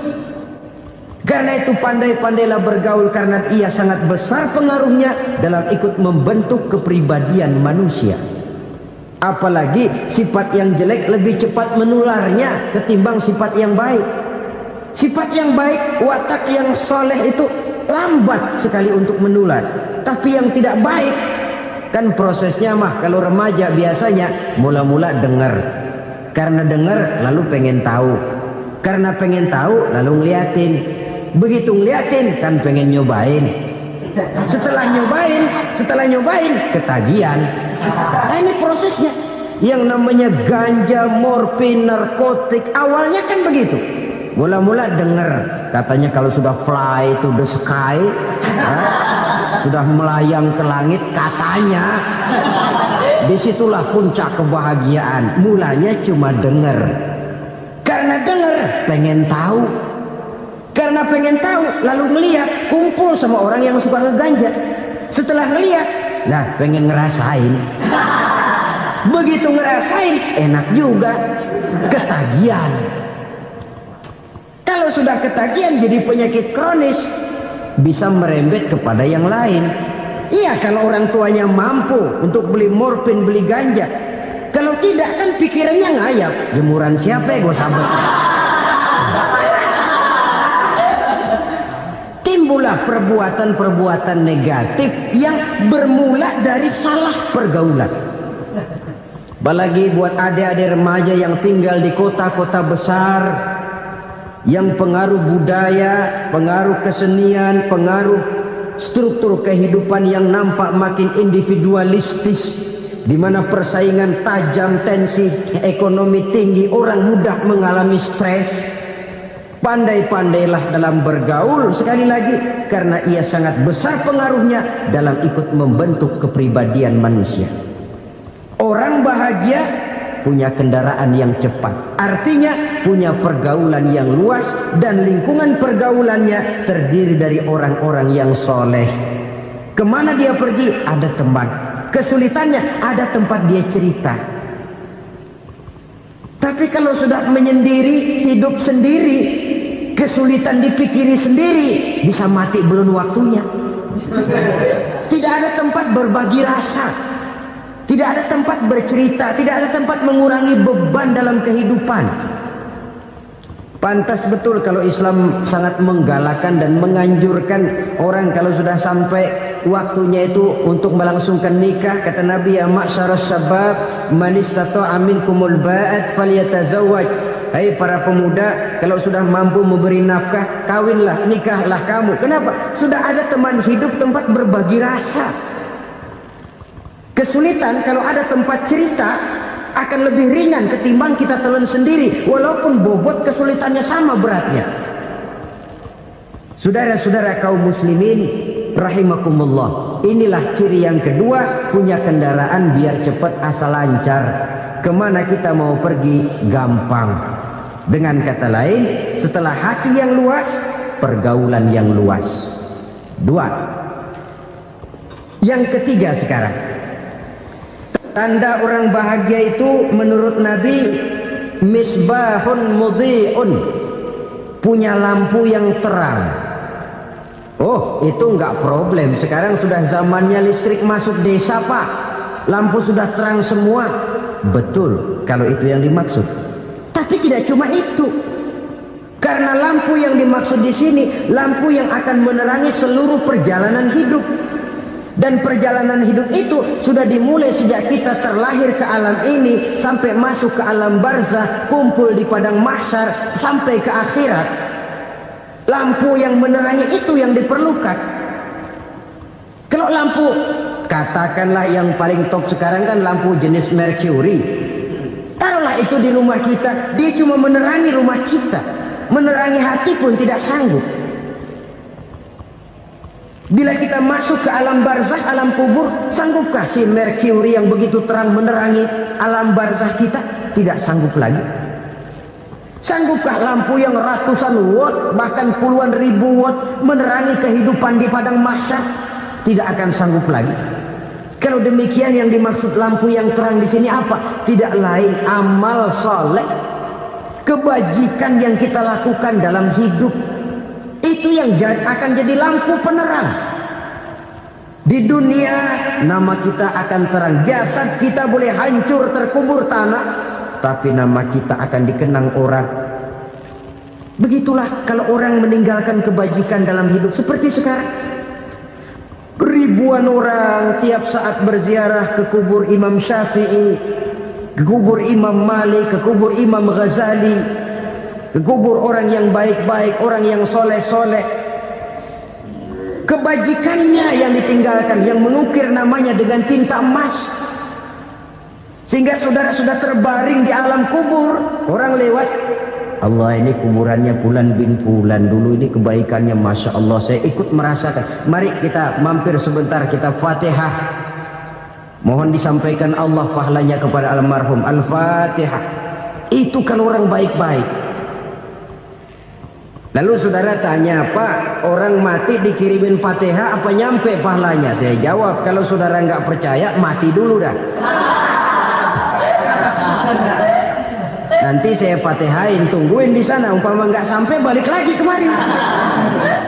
Sekarang ini kan maunya otak-otakan saja. Kalau nggak masuk otak, nggak percaya. Padahal alam gaib itu nggak bisa diotak-otakin. Sama saja dengan saudara pernah dengar cerita kapal tanpa emas tenggelam kan? Pernah nggak? Di mana? Di laut Masalembo. Begitu ketampo emas tenggelam, ratusan penumpang itu terjun ke laut, dipermainkan gelombang, berjuang menghadapi maut itu. Orang lagi timbul tenggelam di lautan, dihantam ombak, kita tengokin pakai helikopter. Pak, lagi timbul tenggelam ya? Iya, tolongin. Jangan khawatir Pak, nih saya kirim intan Pak, harganya 10 juta. Kira-kira orang yang timbul tenggelam di laut seneng nggak? Tidak. Kan mahal toh intan 10 juta. Kenapa dia nggak senang? Karena intan 10 juta dalam kondisi seperti itu tidak sanggup menyelamatkan dia. Dia akan girang kalau dikirimin ban mobil bekas, dikirimin papan terentang atau bambu. Intan yang 10 juta dia nggak girang. Ban mobil bekas yang 1000 perak, tuh pegang, itu yang dia girang betul. Inilah sebabnya Nabi berkata, mal mayyitu fi qabrihi illa kal ghariqil mutaghawis. Orang yang meninggal di alam kuburnya seperti orang timbul tenggelam di lautan. Yantaziru da'watan min ahli, menunggu doa dari keluarganya yang masih hidup. Duh, bapak saya sudah meninggal, saya sayang benar sama dia. Kirimin kulkas ke kuburannya. Itu sama saja dengan tadi orang tenggelam di lautan dikirimi intan yang harganya 10 juta, enggak sampai. Begitulah kalau kebajikan yang kita tinggalkan dalam hidup, sudah mati pun kubur kita masih diziarahi orang. Tapi kalau jahat yang kita tinggalkan, boro-boro lah orang mau doa lewat dekat kuburan kita juga serem. Tuh bajingan no, dulu mati dipendem di situ tuh. Jangan lewat situ, ntar kesurupan, jangan. Lewat saja orang ngeri. Konon lagi membacakan Fatihah dan mengirimkan doa. Hidup pada hakikatnya adalah kesempatan untuk berbuat baik. Maka sekali kesempatan itu diberikan, manfaatkan dengan sebaiknya. Sebab kesempatan kedua tidak akan pernah ada. Kesempatan berbuat baik di sini, di akhirat sudah pembalasan namanya. Sekali kesempatan itu dicabut, dia tidak akan pernah dikembalikan lagi. Kata Iqbal, hidup tidak mundur ke belakang, Bung. Berhenti diinjak orang, mundur hancur. Tidak ada kata mundur dalam hidup ini. Berhenti diinjak orang, mundur kecebur. Tidak ada kata lain. Harus maju dalam kehidupan, dalam artian yang positif. Hidup adalah kesempatan untuk mengumpulkan kebajikan yang sebanyak-banyaknya. Di situ nilai daripada manusia. Sekarang ini memang nggak kelihatan kok, orang yang banyak pahala sama yang banyak dosa nggak kelihatan kok. Barangkali kalau habis bikin dosa palanya pada benjol, mungkin orang takut sama dosa. Tapi sekarang sama saja, orang yang banyak dosa dengan yang nggak banyak dosa jalan bareng dari belakang, sama, nggak kelihatan beda. Tapi ada waktunya di mana pahala memegang peranan, di mana dosa diperlihatkan. Sama saja kalau kita bawa mobil siang, lampu kan nggak begitu berfungsi. Apa lalu bilang, alah ini lampu berat-beratin, copot-copotin aja dah. Tidak perlu begitu. Kenapa? Pada suatu saat malam senja akan datang. Bila matahari terbenam, senja pun datang, gelap mulai merayap, disitulah baru terasa perlunya lampu. Pahala begitu. Sekarang orang yang nggak ada pahalanya nggak kelihatan dalam kehidupan. Tapi pada suatu saat senja kehidupan akan datang. Ajal merenggut nyawa, malam merayap, dan hidup mulai diliputi kegelapan di alam barzakh. Dikala itu kalau nggak punya lampu, alangkah malangnya kita. Sebab amal yang baik, kata Nabi, di alam barzakh itu akan diciptakan menjadi perempuan yang cantik menemani kita. Amal yang jahat akan menjadi orang yang paling jelek nemenin kita.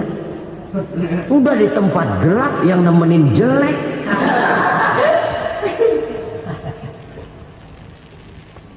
Kaum muslimin rahimakumullah. Kalau demikian masalahnya, tergantunglah kita pandai memanfaatkan waktu. Al-waktu kasayf, waktu itu cepat sekali. Yang namanya waktu itu tahu-tahu. Tahu-tahu udah tahun 87. Tahu-tahu udah begitu. Tahu-tahu yang kemarin anak-anak sekarang udah pada punya anak. Tahu-tahu saja itu. Begitu cepat waktu berlalu. Kalau tidaklah pandai kita memanfaatkannya, akan rugi kita. Nabi bersabda, "Man kana yaumuhu khairun min amsihi fahuwa rabih." Barang siapa yang hari ini lebih baik daripada hari kemarin, itu orang untung. Hari ini lebih baik daripada kemarin. Bulan ini lebih baik dari bulan kemarin. Tahun ini lebih baik dari tahun kemarin. Itu orang yang beruntung. Tahun kemarin sembahyangnya maghrib doang, sekarang udah tambah isya. Tahun kemarin cuma Idul Fitri aja ngancem bener, sekarang udah tambah Jumat, lalu tambah lagi maghrib, tambah lagi isya, dan selanjutnya. Hari ini lebih baik daripada kemarin, itu orang yang beruntung. Wa man kana yaumuhu mislu amsihi fahuwa khasir. Lalu barang siapa yang hari ini sama saja dengan hari kemarin, itu orang rugi. Hari ini sama dengan kemarin, rugi itu. Bulan ini begitu, bulan kemarin begitu, tahun ini begitu, tahun lalu juga begitu. Rugi itu orang. Rugi apa? Rugi umur. Umur tambah, amalan gak pernah tambah. Dan saya pikir lebih merupakan azab ketimbang nikmat kalau orang dikasih panjang umur cuma untuk numpuk dosa. Mending mana? Panjang umur banyak dosa sama pendek umur dikit dosa? Mending mana? Mending mana? Ya, paling mending tentu panjang umur banyak pahala. Tapi kalau tidak, sekali lagi, lebih merupakan azab ketimbang nikmat kalau orang diberikan panjang umur tapi cuma untuk sekedar menumpuk dosa. Kehilangan kesadaran bahwa dunia bukan terminal akhir dari satu perjalanan. Dia cuma halte di mana kita berhenti sebentar untuk menuju kepada terminal yang hakiki. Saudara-saudara kaum muslimin rahimakumullah, inilah lampu yang akan menerangi kehidupan. Amal yang kita lakukan di dalam kehidupan. Jadi yang dimaksud dengan lampu yang terang, kebajikan yang kita kerjakan dalam hidup. Nah, setiap orang di awal tadi saya bilang ingin bahagia. Bahagia itu kan hakikatnya kumpulan senang dan selamat. Senang, selamat. Apa bedanya? Senang tapi tidak selamat, nggak bahagia. Selamat tapi nggak senang, nggak bahagia orang. Contoh, kalau orang korupsi, duitnya banyak, senang dia, tapi keselamatannya. Ada tentara baris di samping rumahnya udah bingung, padahal tentara latihan. Tentara cuma latihan, dia bingung. Senang, tapi karena keselamatannya tidak terjamin, dia tidak bahagia. Sebaliknya pegawai negeri jujur benar cuma segaji-gajinya, selamat nggak korupsi, tapi melarat, ya nggak bahagia juga, kurang senang. Kesenangan dan keselamatan untuk dunia saja, ya, sekali lagi, kalau cuma sekedar untuk dunia saja, bisa dibeli pakai uang. Bisa dibeli pakai uang. Saudara ingin selamat, bisa dibeli pakai uang. Saudara ingin senang, bisa dibeli dengan uang. Tapi setelah mati, masuk ke alam barzah, habis kekuasaan uang. Nggak bisa lagi beli keselamatan pakai uang, tidak mungkin lagi membeli kesenangan dengan uang. Di situ pahala yang megang peranan. Makin banyak pahala, makin banyak saham untuk membeli kesenangan dan keselamatan, untuk memperoleh yang namanya bahagia. Dan jangan lupa loh, di alam barzah kita nggak sebentar, menunggu datangnya kiamat. Loh iya, kalau kita begitu dikuburin terus kiamat datang, untung. Tapi kalau masih harus 1000, 2000, puluhan ribu tahun yang akan datang, dalam satu penantian yang begitu lama, tanpa saham untuk memperoleh kebahagiaan, satu kemalangan yang tidak ada pernah putus-putusnya. Janganlah tergelincir oleh kebahagiaan sebentar yang menipu dengan mengorbankan kebahagiaan hakiki yang berjangka panjang. Apa artinya senyum sejenak kalau harus ditebus dengan tangis seumur hidup? Biarlah kita minum jamu, pahit memang, getir memang, tapi kan besok badan sehat. Daripada sekarang minum sirup, manis memang, enak memang, tapi bibir pada jontor besok. Sirawan, batuk, nggak karu-karuan. Banyak orang tertipu oleh kesenangan yang sebentar. Padahal laisa kullu ma yalma'u zahaban. Belum tentu semua yang berkilat itu emas. Belum tentu semua yang gemerlap itu intan.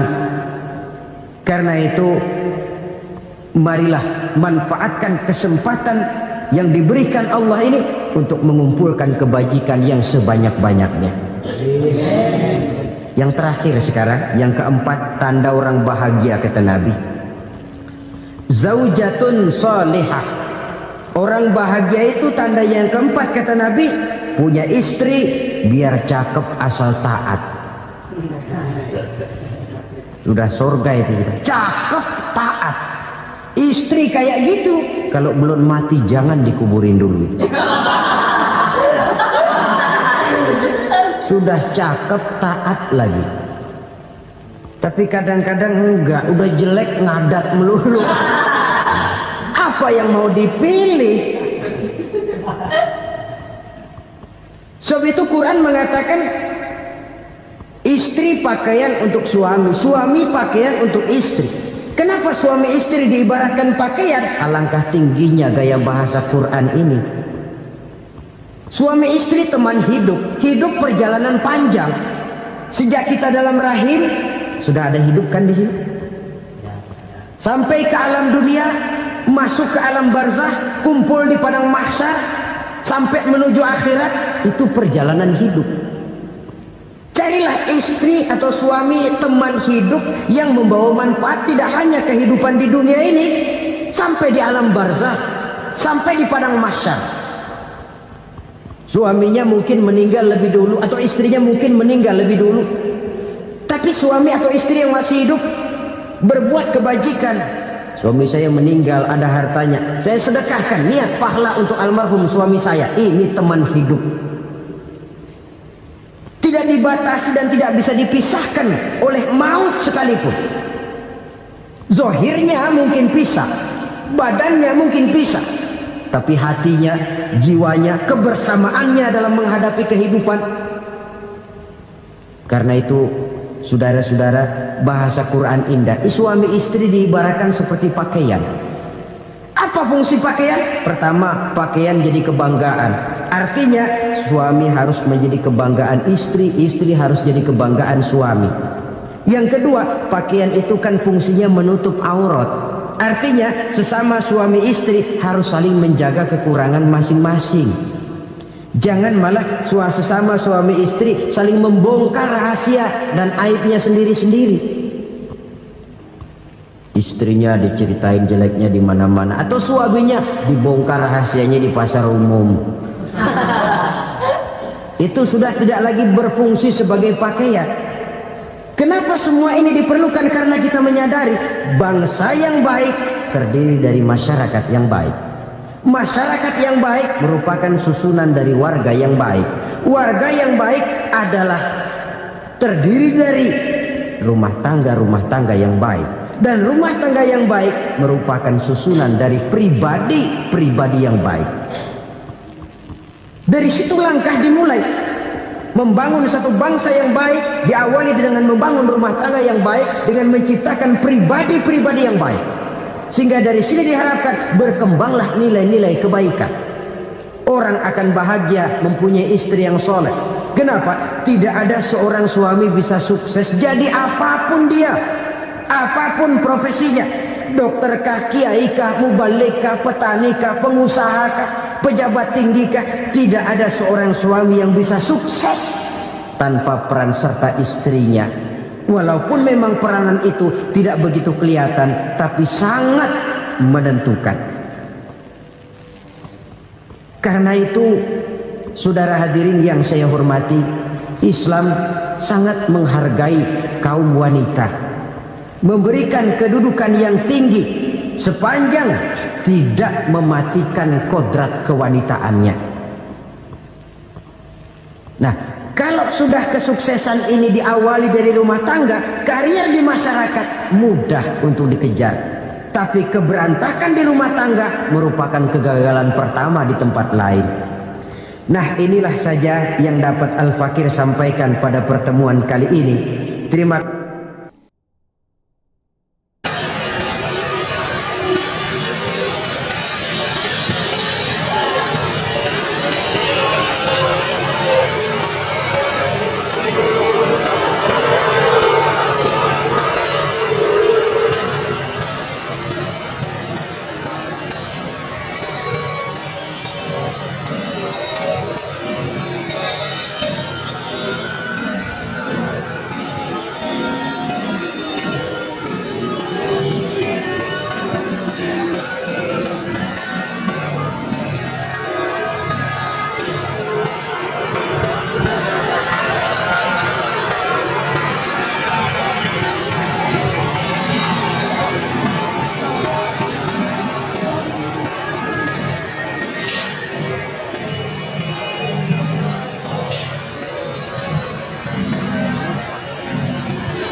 Balil